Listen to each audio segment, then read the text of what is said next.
Ashley Klein blows the whistle then, and Sean Long gets us underway, and the ball finds its way to the Australians in a great chase, and it's Luke O'Donnell who will take the first hit.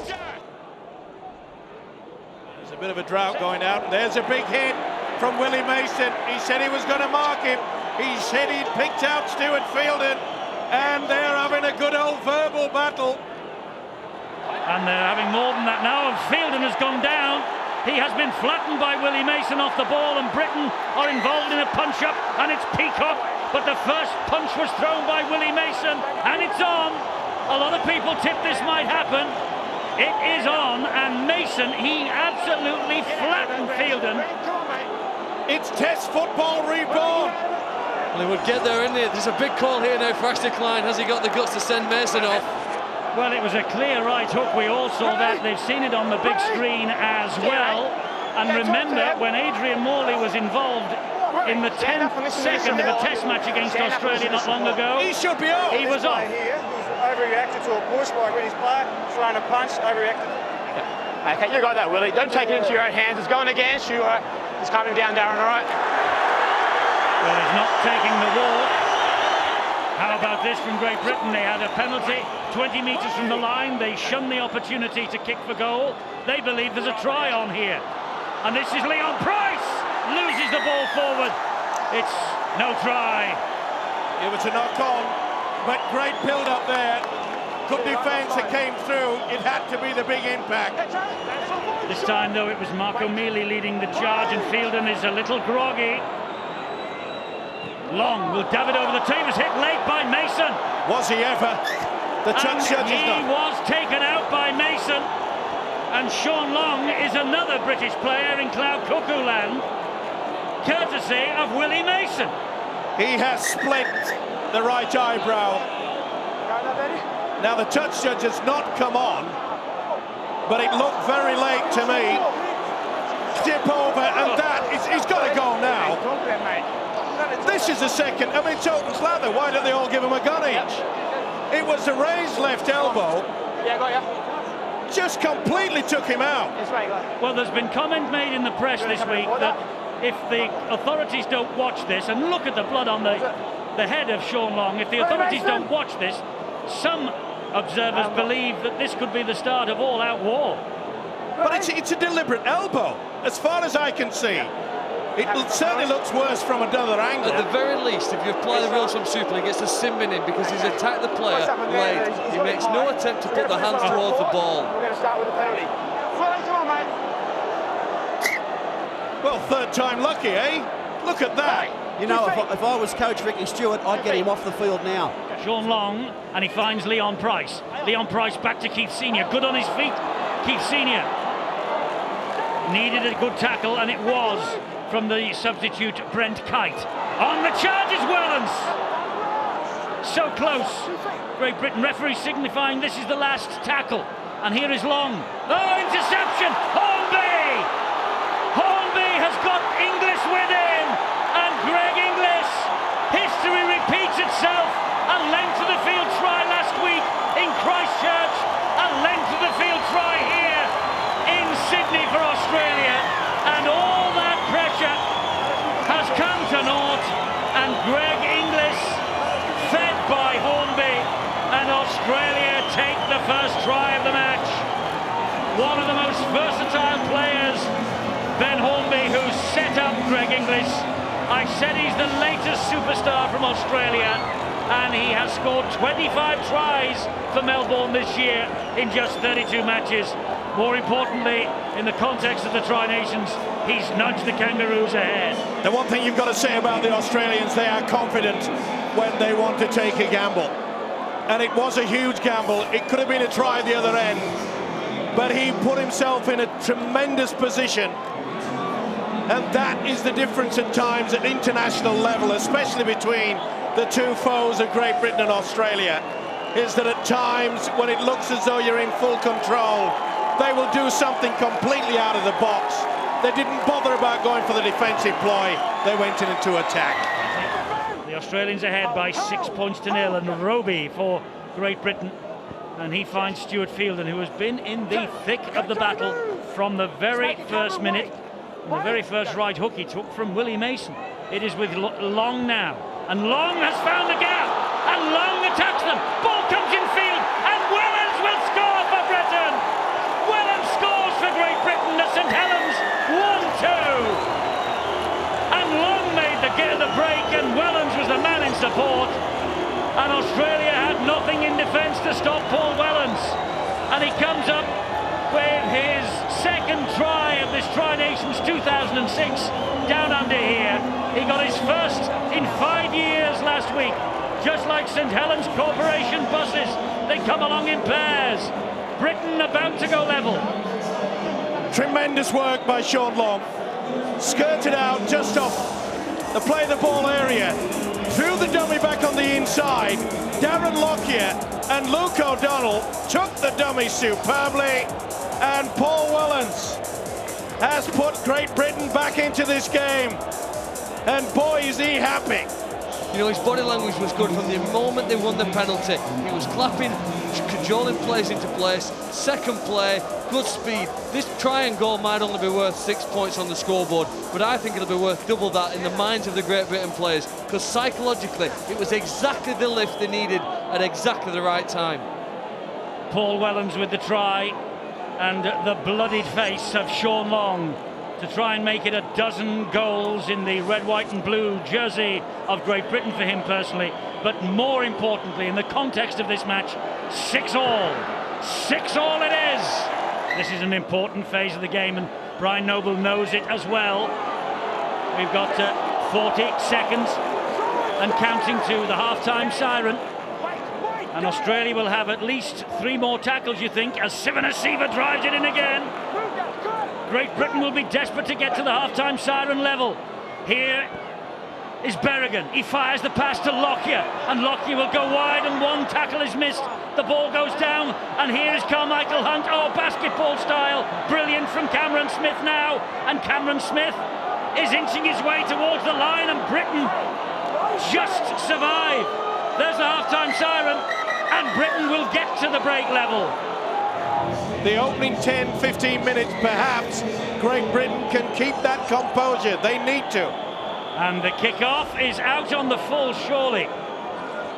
Was there a foot in touch then by Roby, or foot at least on the line, when he by Wilkin rather, when he collected that kick-off that was sailing out on the fall? Anyway, the British players continue on, and Leon Price operating with no number on his back in the second half, exactly as Danny Maguire did last week, and we thought there was damage to the number 6 jersey. Apparently it is very, very tight, and it made difficult breathing for Danny Maguire just 7 days ago. That's why he changed, and it looks like we've only got a couple of jerseys with the number 6 on, but the one that is being worn by Leon Price in the second half presumably is the right size. And Long gets a stray arm from Nathan Hindmarsh. That's a great start to the second half for Great Britain. They've moved the ball around, they've caused some trouble for Australia, and then some good play between Roby and Long. As wrong-footed Nathan Hindmarsh, there's nothing malicious with that challenge. He's just caught off balance, and as a result throws his arm out instinctively and gives away a penalty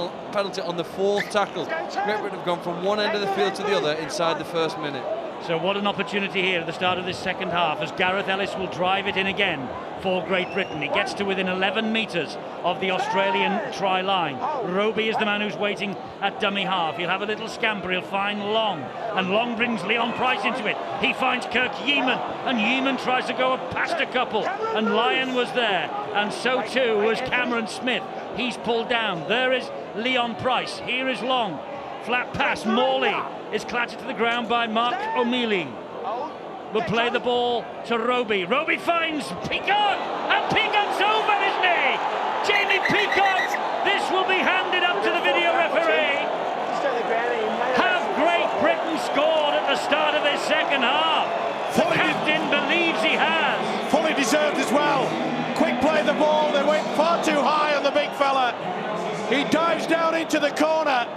Does he get it down? That's try time. That'll be TRY, and it will silence the majority of the crowd here at the Aussie Stadium. It is fully deserved. He loses control but gets hold of it just at the right moment. There's fingertips on that. And boys and girls, that is TRY. Well, the video referee didn't agree with you last week, Steve, on the Danny Maguire one. Will this one go in Great Britain's favour? I'm not so sure, because as you say, he does lose possession. Does he regain control of the ball before he touches the ground? That's probably not the best angle to see it from. Well, that might be the one that gives it away. I don't think so. He loses it here and then gets hold of it. That's try time. That's not the whitewash that you see from the other angle. That's from the advertising. Well, they're not convinced, the video referees. The one thing you need in sport, Eddie, is luck at this level. These two teams are evenly balanced. They need some luck this way. He loses it there, but I think he gets control again. Gets the fingertip. That's all you need. Doesn't have to be 4-ton pressure. Well, in Super League, that would probably be a try, benefit of the doubt. And I know they use benefit of the doubt in this country very, very regular indeed. Jamie Peacock, it will be his first try in 4 years if it's given. The decision is pending. We wait. Everyone holds their breath. And the try is given on benefit of the doubt. And Great Britain hit the front at the start of this second half. Tremendous work. That was no fluke. Quick play the ball from the kickoff. They worked their way up 75 metres downfield. They caught Australia cold. They went far too high on the British captain.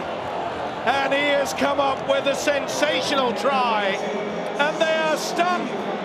Not only the crowd, but also the 13 in green and gold that are behind the goal line. Long adds the extras, and Great Britain are ahead by 12 points to 6. Lyon at dummy half. He takes the return from Carmichael Hunt. Escapes one net. Peacock, whose second half try has given Great Britain this lead with the assistance of the boot of Sean Long. Here comes Berrigan. They're going down the wing, and they've found the winger. And away they go. Lockyer's on the inside. Lockyer's away! And Lockyer will score for the Australians. Scores will be level in a moment. Wonderful, fluent attack from Australia. The ball fed out wide, and the man in support of Inglis was Darren Lockyer, the captain. And Lockyer to the rescue for the Kangaroos. A wonderful try from him. His 30th try in all internationals for Darren Lockyer. Tremendous work by the hooker, Sean Berrigan, who's not for the first time found himself on that left-hand side. Got the ball out to Inglis, who kept his cool. And the Australian skipper knew exactly where to position himself. Look at the pass there. Leon Price was operating out on that right wing. Wonderful effort. Sheer quality. Well, I guess width was always going to be the way that Australia were going to try and beat Great Britain, and a poor decision really by Leon Price on the right wing has gifted Australia a chance to level the scores here. Width is the area that they've been getting the Great Britain side with, and the quality of the passes from this man is really the start of their trouble. Lockyer, the man who has been named in the World 13 every single year since 1999. Well, there he is, Sam Tardey, first touch for him.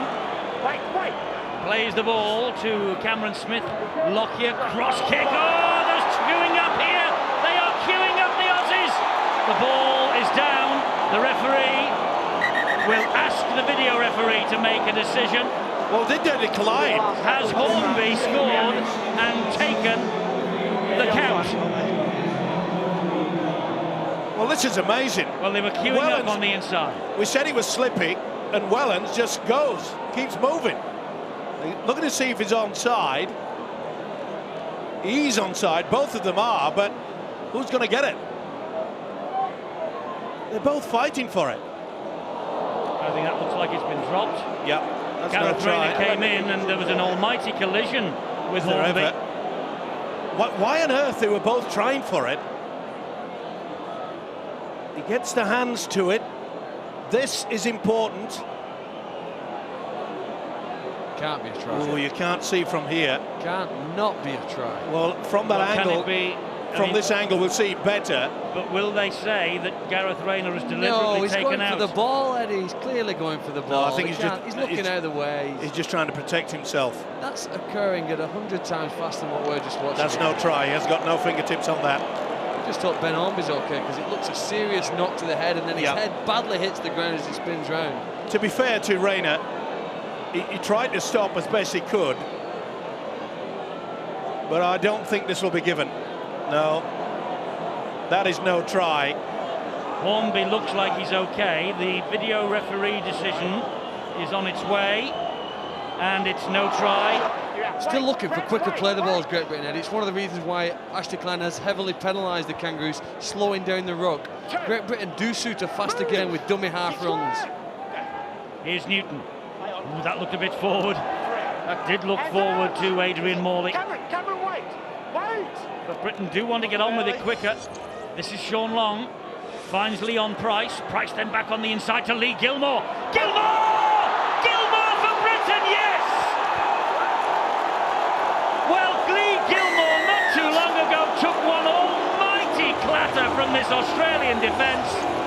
He has got up off the canvas, he has sorted out his mind, and he has taken it to them, and he has scored a terrific try. His first Test try at this level. Lee Gilmore on his 12th appearance for Great Britain gives the Lions the lead again. It's all about coming on the right angle. Second phase, he drifts across, and it's poor defence.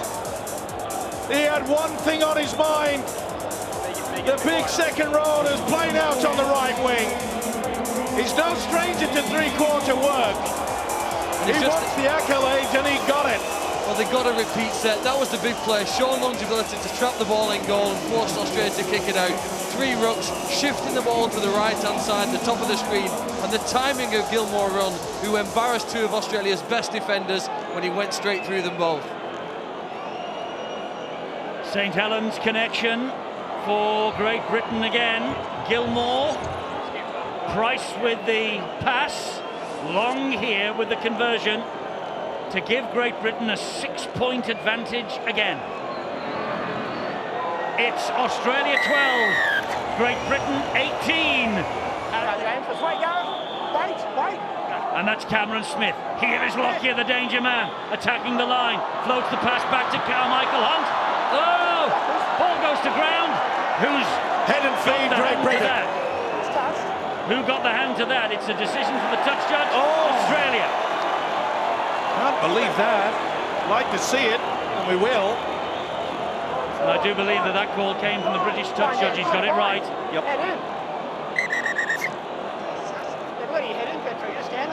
So, more pressure. Gilmore's gone out onto that right wing. They really have been swapping around, Leon Price and Gilmore, and what do they have up the sleeve, the Aussies now? Lockyer to Lyon, and Lyon is tackled by Sean Long. You play the ball to Tate. Tate will give it to Lockyer again. Lockyer, good ball in field. Drive forward by Berrigan. Ricky Stewart barking the instructions to somebody. That's Cameron Smith. Here is Lockyer.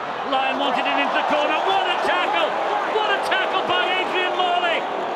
Here is Tate.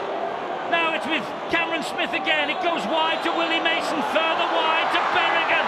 And Berrigan gets it out to the corner. Inglis no way through. Leon Price standing his ground. 4 tackles gone. Willie Mason in control. Sivanasiva. Newton flew out of the line. And Long got a kick to it. And Long will pick it up for Britain. And Sean Long has got Hornby ahead of him. Here is Roby. Roby with Thaiday on his back. And Thaiday holds him down. Keep your calm. They've got to keep the calm, Great Britain. Here comes Ellis. This is Wellens. They have the man on the overlap. It's Raynor. It's a British try for Gareth Raynor. It's surely a British victory. They kept their cool, all right. They didn't just panic. They kept basic rugby league football running through their brain and running through their veins. What a start to an international career. To score the try, it was the tackle from Morley that would have shaken any double-decker bus. us, never mind the Australian captain. It was Sean Long that got a boot to it. It bobbled, it was in the air. It was there for ever and ever until Raynor. He says, we won. Oh yes, we know you have. We hope. Gareth Raynor with the try. He faced the Aussies in his Test debut at Hull last year. He has faced them tonight, and you never know, Phil. Well, I carried this try-track machine all the way to Australia in the hope that I'd be using it on a winning time. Look at that, 2 perfect lines and 4 perfect smiles in the commentary box at the moment, because that's a pretty good night's work for Great Britain. How quickly you can turn it around. Last week Great Britain couldn't score well enough, they didn't look threatening enough. It's turned around here. Sean Long toes it on, keeps his calm. I think the maturity he's shown as a player this season at St Helens is typified in his play. Looks for the Lincoln support. Hindmarsh does well to pull down Roby, but again, look at this shift of play. Good, accurate passes. Australia short of numbers. Even times the pass to perfection, and Raynor can't believe his luck. Gareth Raynor's try. Britain, at the moment, have a 10-point lead. Brian Noble has engineered, maybe, a victory here. Well, Long with the conversion. Off the post. You know, this is so significant, isn't it? There were players wearing the green and gold tonight that said they'd never heard of the likes of Leon Price. There was former coaches in this country who suggested that this man wasn't up to it. Great Britain are 1 minute and a quarter away from a second victory on this ground. Australia have only played here about a dozen times. They have the chance next week, Great Britain, to go all the way to the final. 1 pointer from Long. He has kicked it. Sean Long. Emotionless, the coaching staff, but the players will be flying higher than the jumbo that brought them over here tonight. I think Brian Noble's fully aware that Great Britain have been able to win 1 in 3 Test matches against Australia for about the last 20 years. They hope this isn't the only one that they win against the green and gold whilst they're down under in 2006. It's been a fantastic night for them and a great performance, but you have to back up and do it again if you want to lift the trophy. But it's something that we needed badly. And he has spoken all week about the Bulldog spirit and about the fact that Britain were confident and that they had prepared well. And they have put in here tonight a terrific 80 minutes. They are just 10 seconds away from beating the Australians in their own backyard. And Raynor will dump it into touch, and that will do! That will do! Great Britain have won! And they are almost in the Tri-Nations final on November the 25th. What a night!